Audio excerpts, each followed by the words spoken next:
હનુમાન જયંતી પર બધા સ્પેશિયલી પાક બનાવતા હોય છે, ઘણા લાડુ પણ બનાવતા હોય છે.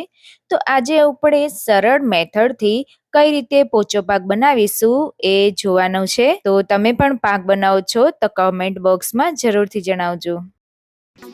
અને પાક માટે આપણે અહીં 1 વાટકી જેટલો ઘી લેશું. ઘી મેલ્ટ થઈ જાય એટલે તેમાં ગુંદ તરવા માટે નાખવાનો છે.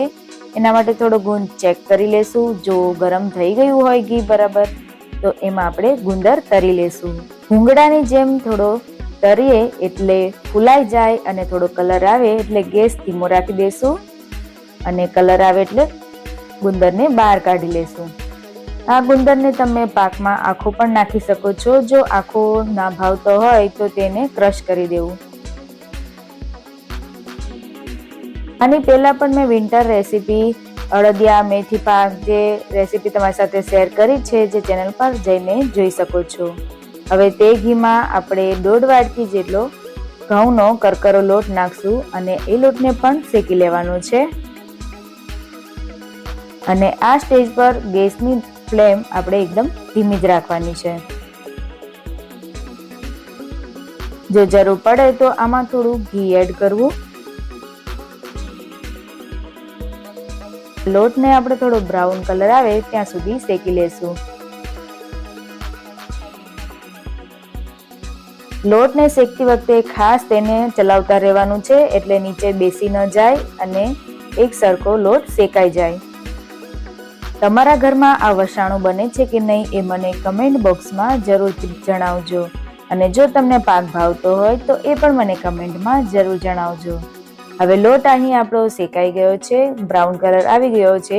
તો બીજી કડાઈમાં આપણે 1.5 વાટકી જેટલો ગોળ લેશું અને ગોળને આપણે મેલ્ટ કરી લેવાનો છે. અહીં એક વાતનું ખાસ ધ્યાન રાખવાનું છે કે ગોળને આપણે ઉકાળવાનું નથી, ખાલી મેલ્ટ જ કરવાનું છે. આ રીતે ચલાવીને આપણે મેલ્ટ કરીશું. જો ગોળ વધારે ઉકળી જાય તો પાક થોડો કઠણ થઈ શકે છે.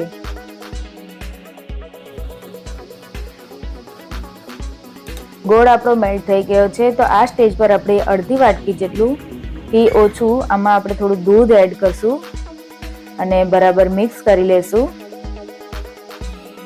અને ગોળ અને દૂધ બરાબર મિક્સ થઈ જાય, એક રસ થઈ જાય એટલે તેને આપણે લોટમાં નાખી દેશું.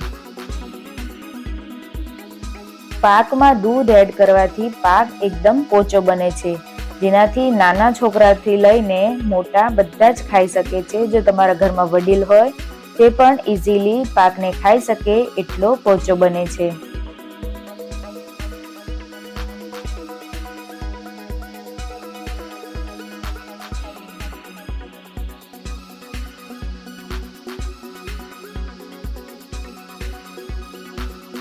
હવે બરાબર મિક્સ કરીશું.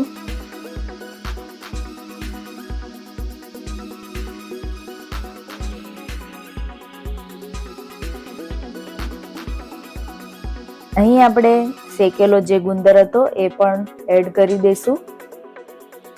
કોપરાનું છીણ 1/2 વાટકી જેટલું એ પણ એડ કરી દઈશું.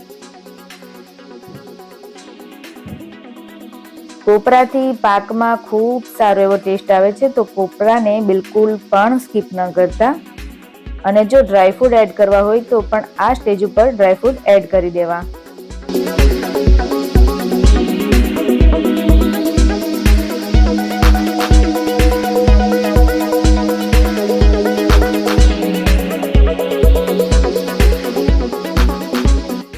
હવે પાકને આપણે ઘી લગાડેલી થાળીમાં પાથરી દેશું.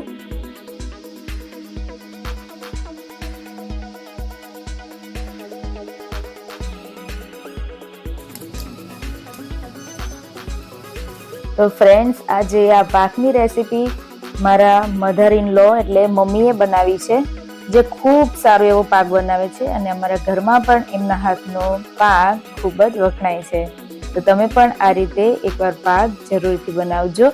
અને જો તમને રેસીપી ગમી હોય તો તેને લાઈક કરજો અને તમારા ફેમિલી મેમ્બર્સ, ફ્રેન્ડ સાથે શેર કરજો. હવે પાકને આપણે અહીંયા ઠરવા દેવાનો છે અને પછી જ આપણે એના પીસ કરવાના છે. તો રેડી છે આપણો શિયાળામાં સ્પેશિયલ ખવાતો વસાણું એટલે કે પાક.